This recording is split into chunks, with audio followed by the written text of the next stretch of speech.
Welcome, everyone, to the Rosie and Bill Show. Our guest this week is the epitome of positivity. Her Wow. infectious, her infectious smile is just that. As you can see, it's already started, and she's been bringing smiles to the faces of others for years.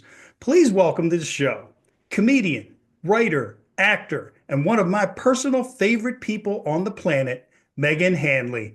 Meghan, welcome back. Bill, that's not fair because I was going to try really hard that when you said my name, I was going to go and like look angry. And then I'm like, I can't. That was so kind. Thank you. I appreciate it.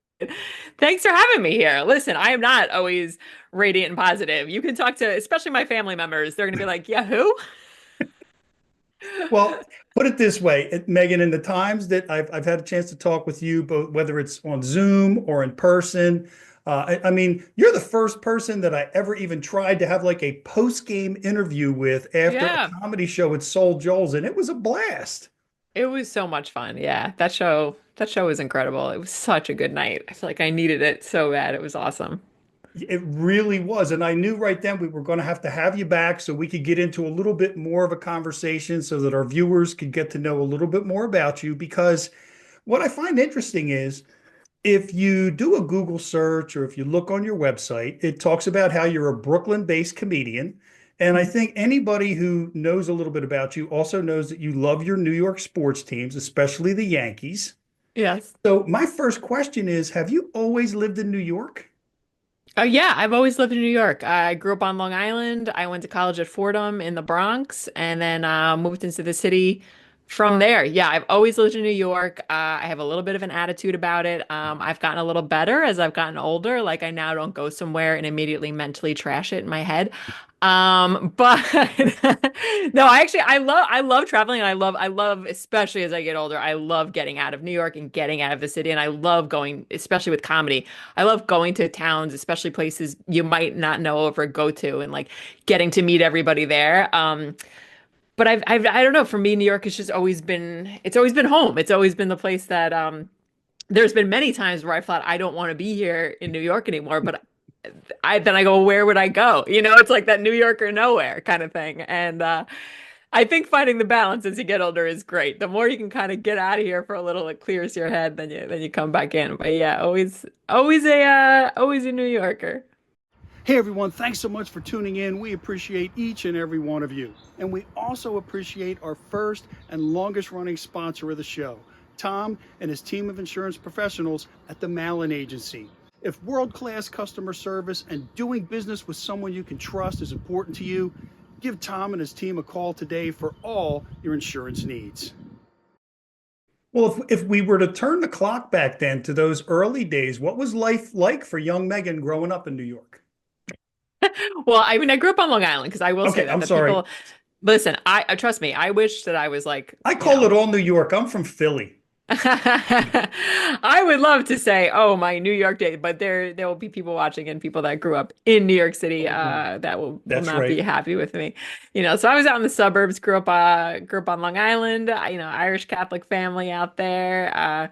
Got a lot of cousins. We all grew up very close. We grew up kind of like brothers and sisters. We went to school together, so there was always just a group of us together. Like our parents and their friends and stuff. We were always, at all the stuff at the parish, at the school, and all like the family activities. We'd be like the people that were always the last to leave and joking around with the teachers and everything like that. And then yeah, I was pretty much on Long Island then through high school, and then after that I was like, all right, let's move on. So, when did you realize that maybe you had a knack for making people laugh? Well, I feel like in a certain way that wasn't always the case. Like I wasn't someone I don't think who was so fu always funny, and I think sometimes that happens a lot with comedians. I feel like we kind of can be this combination of being like introverted and extroverted at different times. I feel like a lot of the times the people that are really like animated or maybe people that want to act or get into improv, where we can sometimes be like the quieter ones, which for me it was like a definite balance of that. Like I was kind of like really quiet, as a kid, sort of living in like my own head kind of thing. And then I do remember in sixth grade, we went on this it was like this big thing you went to in sixth grade called Nature's Classroom. And you went to Connecticut for a week with like your whole school. Different parents were chaperones. And you went with the teachers, everything. And we were out in the woods doing all these activities. And there was a guy that was our group leader.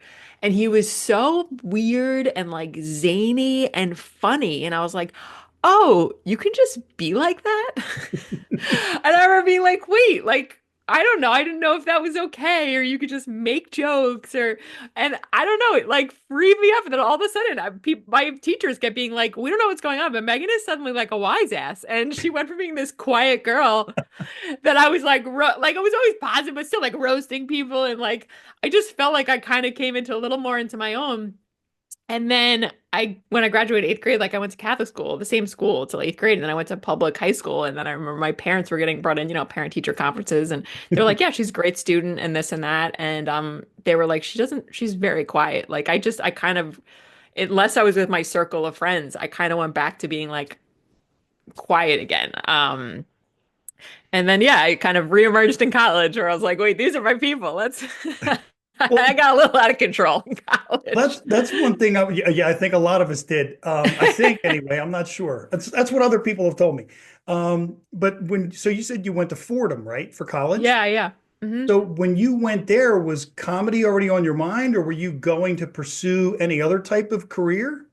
I mean, I was a communications major. I knew what I wanted to do. Even when I was younger, we'd go to like Hofstra University used to do like a show each year, and we go there with the school. And in the back of my mind, I loved the aspect of performing, but it just also didn't seem like something we did in our family. Like I come from a family of like it's like military veterans, police, nurses, like people that really live their life to help other people. So the idea that teachers that I'm gonna be like, oh, I'll be on the stage. Like that just didn't seem like it was something I don't know that we did or kind of like pursued. And then the other side of it is I didn't really have like that much talent. Like usually if you're like the star singer, you're the person on the stage. Like like comedy's like works backwards. Like everything else, usually you're talented when you're young and then you pursue it. But like comedy doesn't really work that way. You kind of discover it along the way, and then you start out terrible and only get better. So like it's sort of this weird free for all. So when I was in a high school though, is when I was like when Seinfeld was on, I remember discovering like Chris Rock for the first time. And I was just tell people there, I was like, oh, I'm gonna have my own TV show. I was like, it's gonna be like Seinfeld, it's gonna be Megfeld. And I was like very sure about it, that that's what I wanted to do. Just that's when I started. I feel like high school and my group of friends from high school is when we really just started getting into Saturday Night Live, and we'd, watch the episodes. We'd call each other while we were watching it if we weren't watching it together, depending on when our curfews were. And we'd be on the phone after every sketch being like, did you see the cheerleaders this week? And then like that whole week, that would be all we talk about. So like I knew I wanted to get into comedy, and a lot of also with going to Fordham is like, okay, I'm gonna be like adjacent to New York City, and now more like in New York City in the Bronx. And how can I kind of combine the two? And I remember seeing like VH1 when they used to do like the behind the music, they Oh did yeah. one on Adam Sandler, and Adam Sandler was going to NYU and he was doing comedy, and I was like, oh, I'm just gonna I can do the same thing. I was like, I'm at school in the city.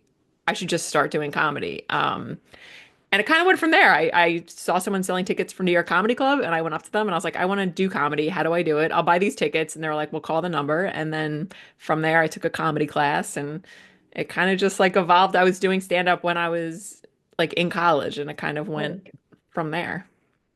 yeah, in fact, I did have a question about that, but also wanted to let Yeah. you know that, I always smile when I hear there's someone else out there with a communications degree, because Oh, it's that's what all of I us. have. Rosie has a communications degree. That's actually where we met.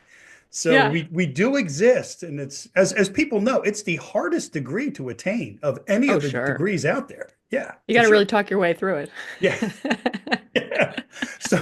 So back though to Fordham and stand up. So Yeah. do you remember what your first gig was and where it was? Well, the first gig that we had is that you would take the comedy class, and I guess a little back up a little before I started getting Oh, on there was a stage. I used to, class? yeah, so I took a Oh, comedy okay. class.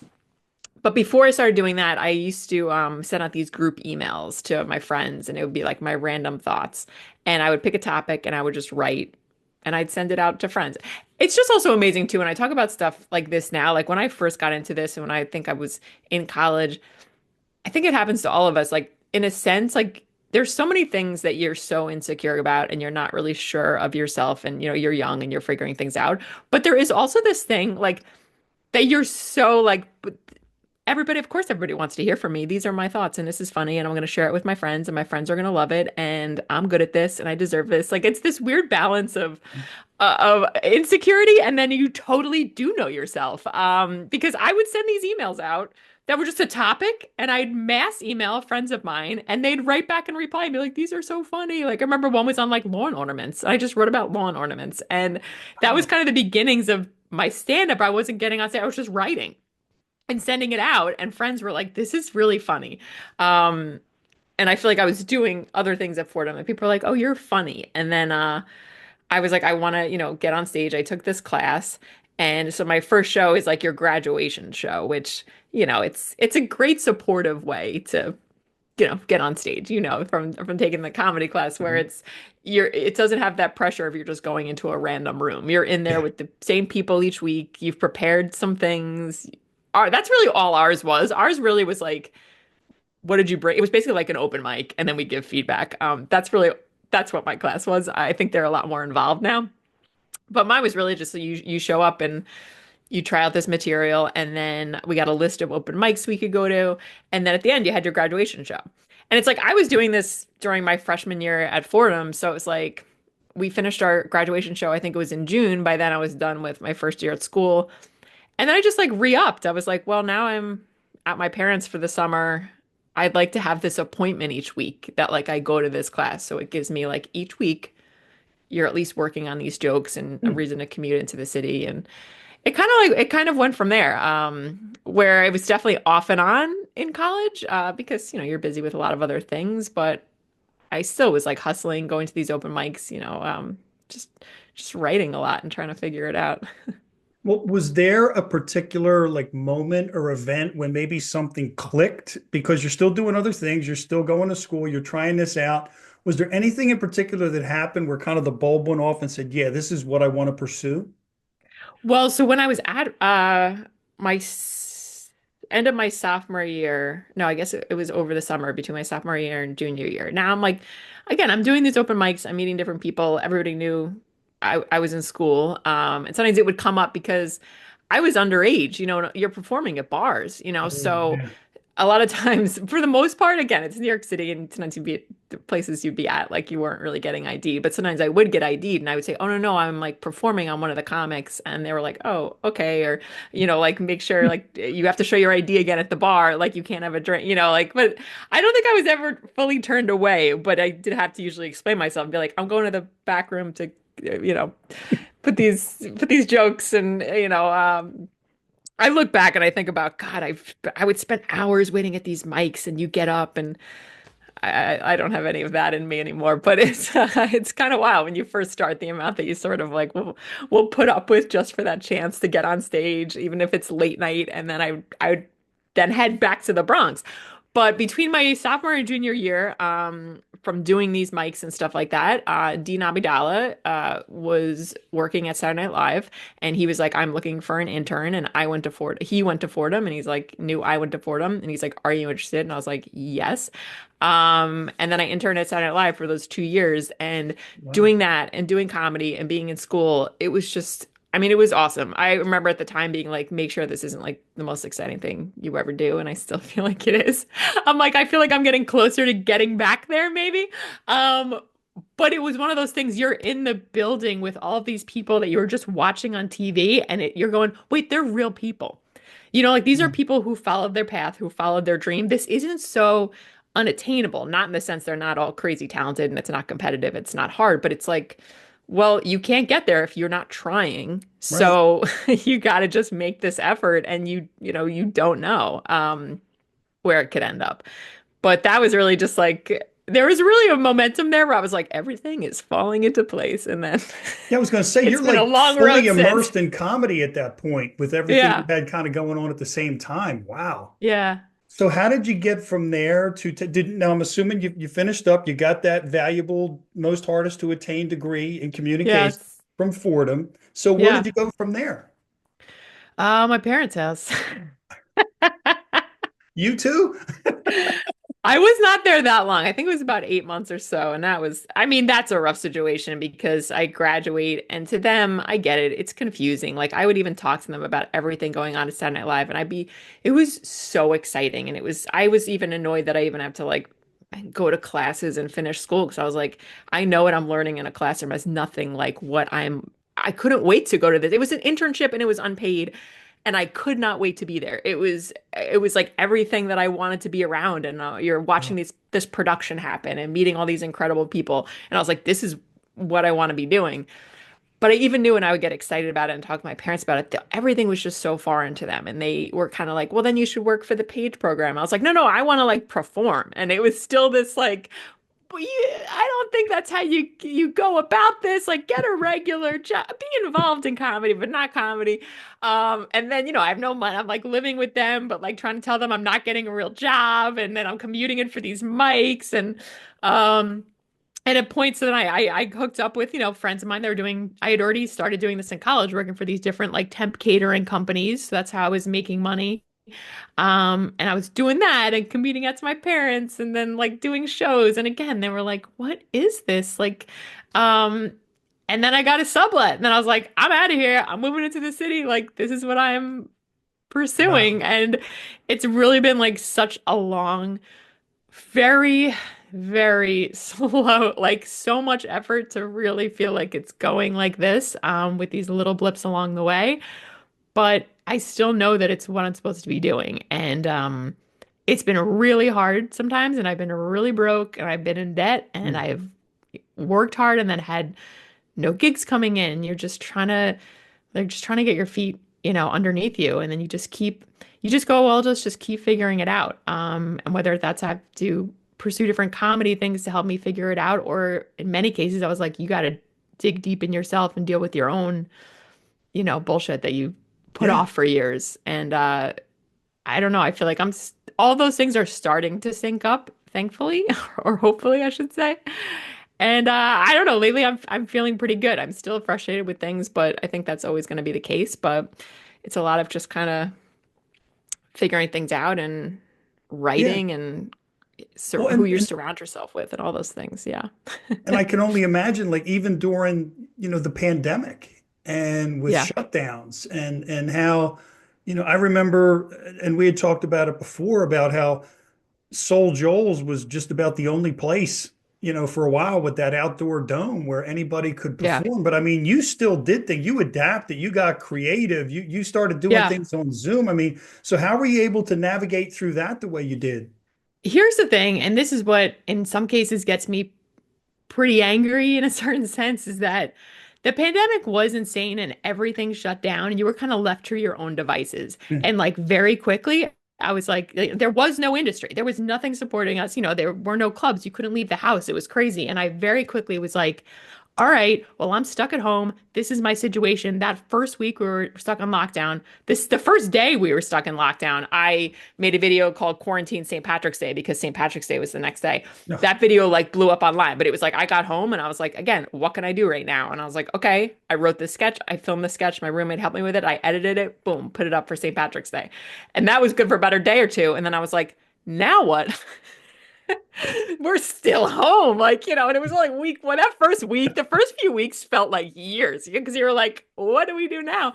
And then friends of mine had started messaging and they were like, people are doing different things on, Instagram. And I was like, all right, this Saturday, I'm going to do an Instagram live. I'll do it on Instagram. I'll do it on Facebook. I'd never gone live before, didn't even know really how to do it. I said, I'm gonna do a half-hour comedy show, log in.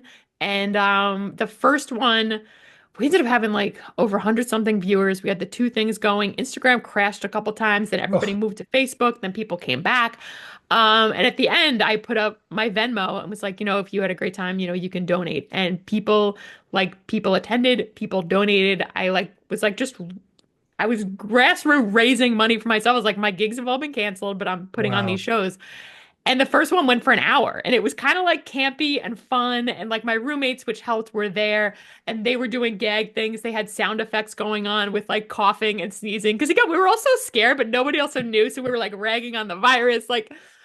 And then I was like, all right, I'll do it again next week. And we did it for 3 weeks in a row. Um, or maybe it was no, it was three. We did 3 weeks in a row, and then I kind of then took a break from it. One, because I was doing an hour each time, and I was like, and I was writing some new stuff that was like topical in the news. I was putting on like an hour show each week.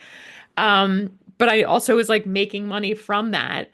But for me doing that right away, it's like people saw those shows and immediately it was like the next day someone reached out and they're like, "Hey, I'm doing like a brunch thing on this thing called Zoom. Do you want to come perform on it?" I was like, "Okay." I didn't even know what Zoom was. This was like the first, again, like the first week, that Saturday, now that Sunday, I suddenly had a daytime gig.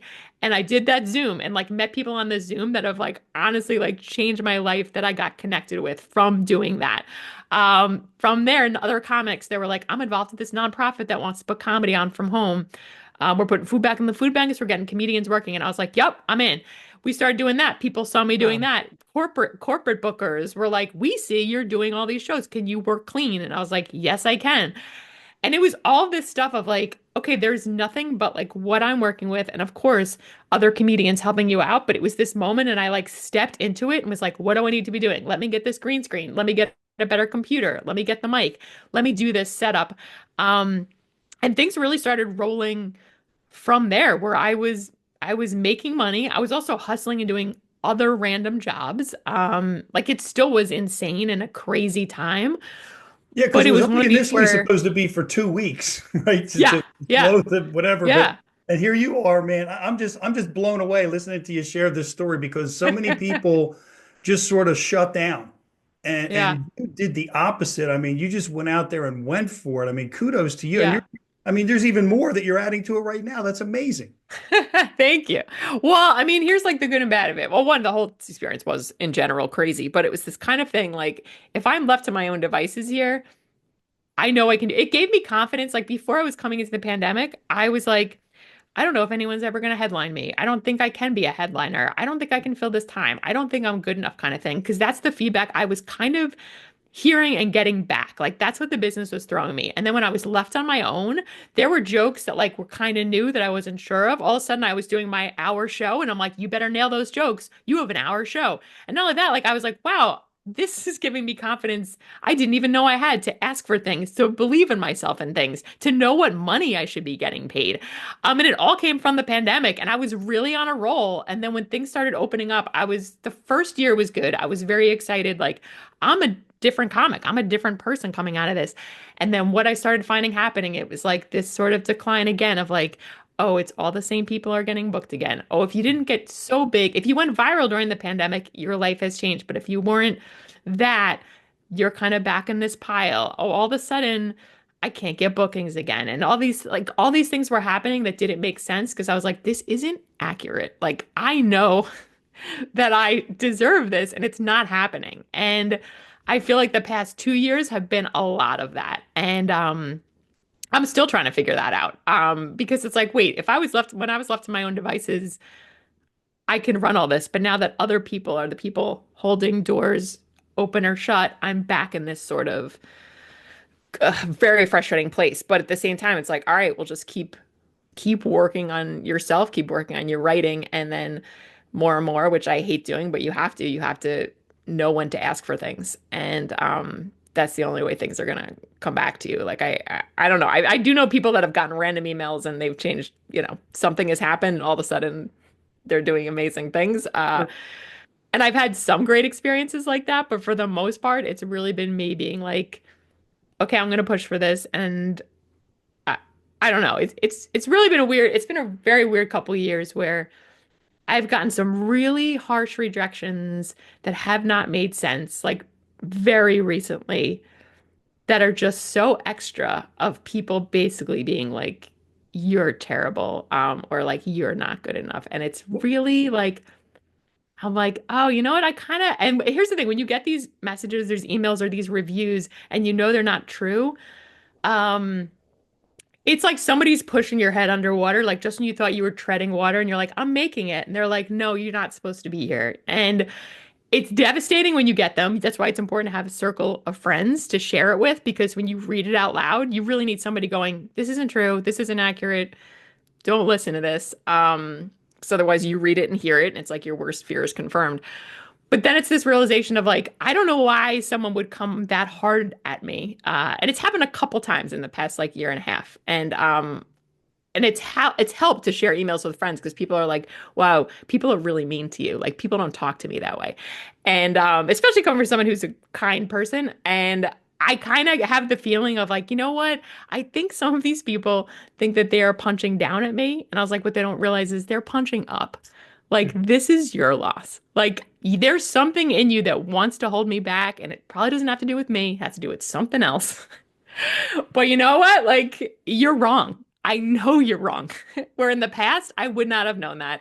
And that also makes me sad because I think to other people, it would break them. And I think to me at a different phase, it like really might have broke me. Where now I'm like, this is inaccurate. So Well, Megan, I I'll have keep to this tell you, collection of emails.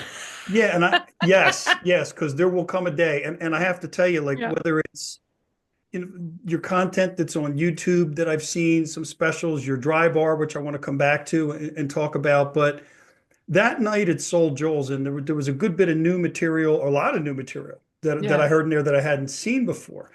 And Thanks. to me, and I've been there countless times over these last few years, and there are Yeah. times when I go to see someone, and I kind of had some high hopes based on some things I've seen, and there were a couple, good moments during the hour, let's say. But I'm not just saying this because you're on the other side of the box from me. That from start to finish, you literally brought that was like a Netflix special Oh. could have been recorded that night. Oh. Anyone who was there would strongly disagree with anyone sending those emails or anyone who Yeah. sees any of that material anywhere that you're performing. It blows my mind, but I know it's kind of like whether it's comedy or music. There are a lot of singers, very incredibly talented singers that I've talked with, especially down in Nashville, and I'll listen to them like, oh my God, I've never heard a voice like that. Yeah. And some of them were finalists on The Voice or finalists on American, and like they can't Right. get a break. Yeah.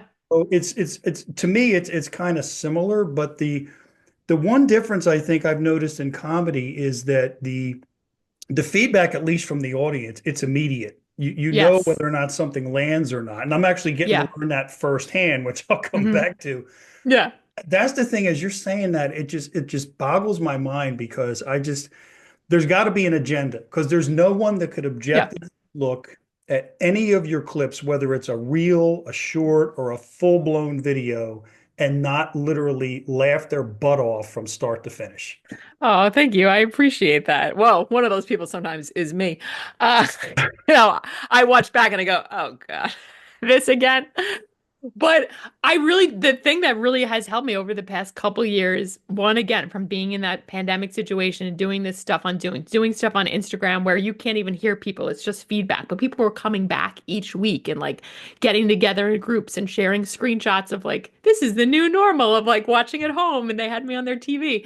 Um, the real thing that it is kept me going throughout my career, but especially recently, is like it's the audiences, and it's like me going, no, no, no, no. Whatever's coming back to me by this email, I know what's going on in the room, and I know it's changed over the past couple years because I see it on people's faces after shows. I see when people come up to me like those are genuine conversations, like that's what's real. And especially laughter in the room, like when people are having a great time, like there is nothing better than it. So we all need it. It's like as comics we need it, audience members need it. And it's the best. I mean, that's like I think so much of why I got into it. It's just to laugh and like get out of our own heads. You know, comics, we have all these things in our heads that we have an idea, we write it out, we hope it works, it starts working, we want to share it with people. And when people connect with that, I mean, that's like the human experience. That's the whole thing. Well, yeah. So I'm wondering because I've noticed that quite a few of the folks I've seen recently over at Soul Joel's are setting up their own cameras and things in the back and Sure. recording, their sets. Yeah. I'm just curious, anything you've done recently, have you done that? I have to get like a good camera. I've been lazy in it in the sense that a lot of the clubs now have cameras. Mhm. So a lot of times you can just request your set. I was doing so much of that for a while and I was posting so many clips. And then I just think I got like a little burnt out with it. And it was a Well, combination of like anything else, the algorithm changed. So oh when yeah. you're putting together all the content and then it's not getting produced out and you put all this effort into it, it can kind of get on you to go Oh, like, trust I'm me, taking a I little bit, like I'm taking a little bit of a break. And well, but it's there's a something I reason really have why to I asked. start doing again. The reason I asked is not even so much for having content, even though I know it would be great content. But to your point about the connection you're making with the audience and what I had the chance to see firsthand, I wish there was a recording of any 5 or 10 or 15 minute chunk of what you did that night, because I'd love to send it to those people sending you those emails.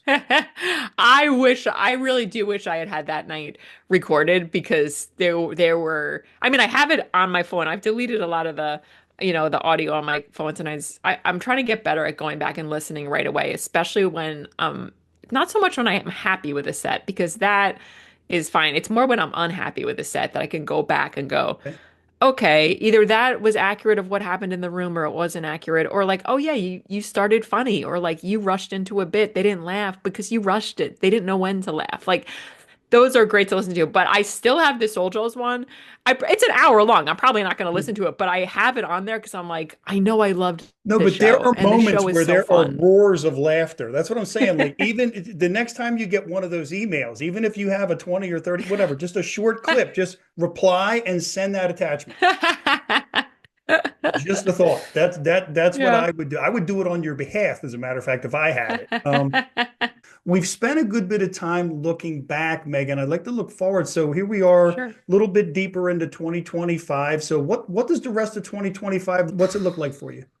Um, it's tough because there are certain things I don't want to talk about yet. There's things that I Okay. want that could be happening that I don't, overall it's just I want to book more work. I'm hoping to book more work. I'm hoping to by the end of this year I would love to have a complete new hour. I feel like I'm almost halfway there. But I think what's tough about that is you start putting a little too much pressure on yourself of being like, this is the amount of time I need to happen. And then I can kind of get self-sabotage in that mode where I go, I have to write this much material, where you're kind of just easier to take it step by step, see what you have.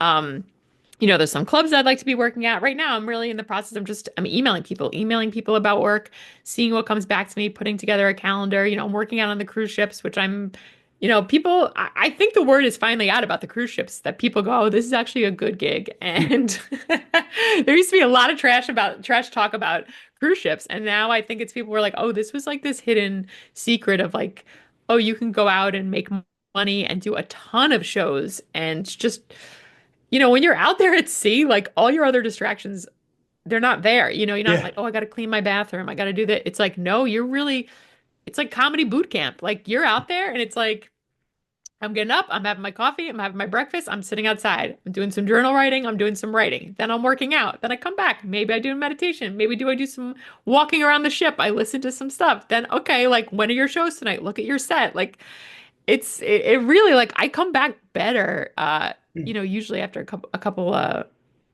weeks out there. So I'll be doing more of that, but it's just really about work. Just kind of keep writing, keep booking work, and then like Okay. seeing what new opportunities. I auditioned for something the other day that I hadn't had an audition in a while. Those are always fun. It's a weird thing because you do it and you kind of just have to put everything into it and then forget about it because Yeah. It's out of your you hands at just that don't point. know. It's out of your hands. Yeah. But it was still Easier exciting said than because I done, though. was, yeah, yeah. This one thankfully was only 2 lines, so it was the longer for me to like do hair, makeup, figure out lighting.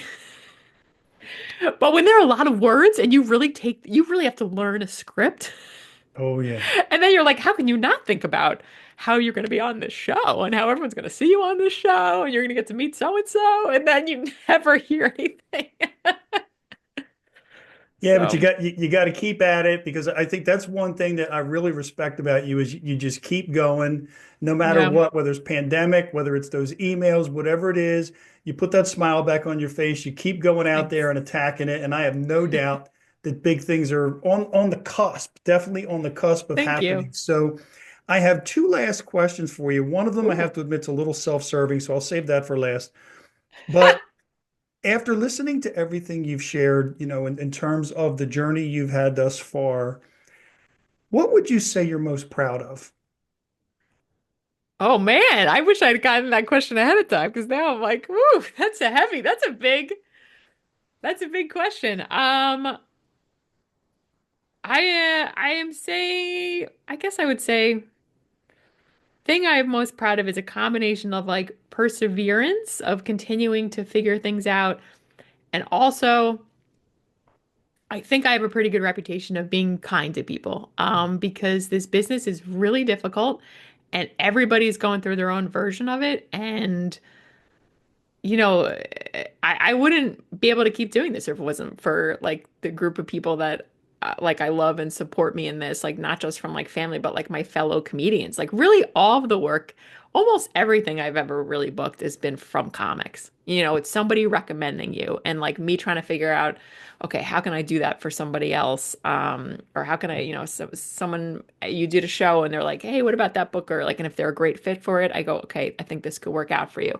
Um, but it's this combination of just working hard, but also just trying to work on yourself and be a good person and treat other people well. Because there's a lot of crazies in this business. Yeah.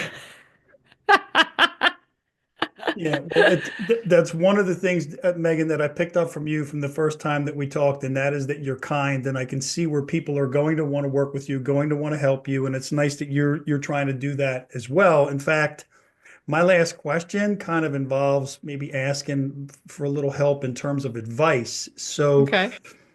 we touched on it briefly before. I've been taking this stand-up class at Soul Joel's, Yep. and as of the time we're recording this, because our viewers know we don't broadcast live, although that could be an adventure if I ever did, but about 48 hours from now, I'll Okay. be making my stand-up debut as part of the graduation class at Soul Joel's. Whoa. I never had any idea how difficult it would be to come up with 5 minutes that are consistent, Right. funny, hopefully. So, what advice might you have for someone who a little bit later in life is graduating from a comedy class, getting started, and really loves this whole business and loves everyone he's met so far that's in it? I think that in a certain sense, the later you start stand up, you have so much more of an advantage. You know yourself so much better. You know who you are. You've lived a life. You have stories. It's people always go, I wish I started when I was younger. And it was like, I don't know. I was so young and so unsure of myself and so figuring, things out. And that's fine. Like it is what it is. I can't go back and change it. But I look at people who, have lived a life and I'm like, like look at like Leanne Morgan, who's so funny, Yeah. and it's like she started doing stand-up later and now she's having the success, in her 50s. But so much of it is like her stories are incredible and they have to do with the life she led, having her kids and traveling Yeah. around and the husband moving around for the different jobs and and she's also just so funny. But it doesn't, whatever your story is and however you got there, it's all great. There's no roadmap at all for this. And I really think it's really valuable if you're getting into it, you know, uh, like when you're older, I think. And I don't mean old, you know what I mean? You're not like in your 20s, but it's one of those, I think it's you have a better understanding on what you're doing kind of thing. Um, Okay. and I think the biggest thing is when you enjoy it. And then, for a stand-up show, I would say, just know your set and make sure you're rehearsing your set. And then when you go up to do it, no, like, who cares? It doesn't have to be perfect. Like, you don't have to go up there and hit every word because the other part is just being in the room, and seeing what's going to happen in the room. And know that, like, whatever happens, it only keeps getting better. Oh, Because I know so many people that go, I want to do stand. I used to have this guy that we used to cater together, and he was an actor. This went on for years. He was like, I want to do stand up, but I'm afraid to get on stage for stand up, and I want to do stand up. And I was like, oh my God, Brendan. I was like, it's gonna be awful.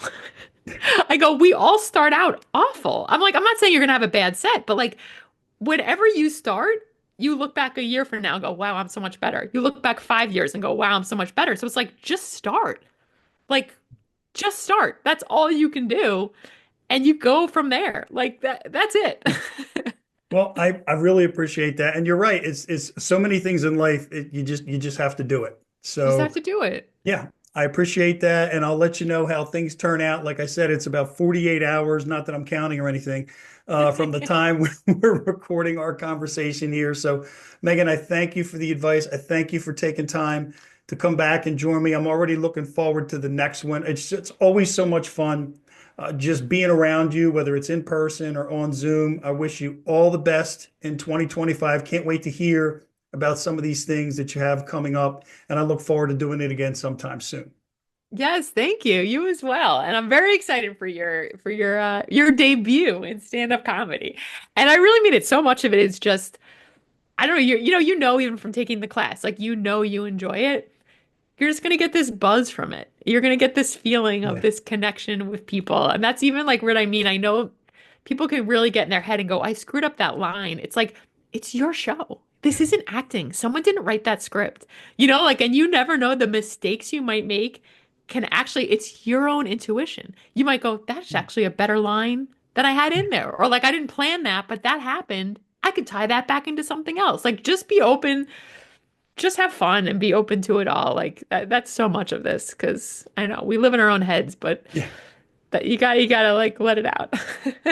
I'll be letting it out in just a couple of nights for sure, one way or the other. I'm letting it out. I'm putting it all out there. So Yes. yeah. Well, Megan, thank you so much once again. Really appreciate it. Wish you all the best. Look forward to seeing you soon. And folks, we thank you for watching. Without you, we couldn't do this. We'll see you next week. Thanks so much for having me.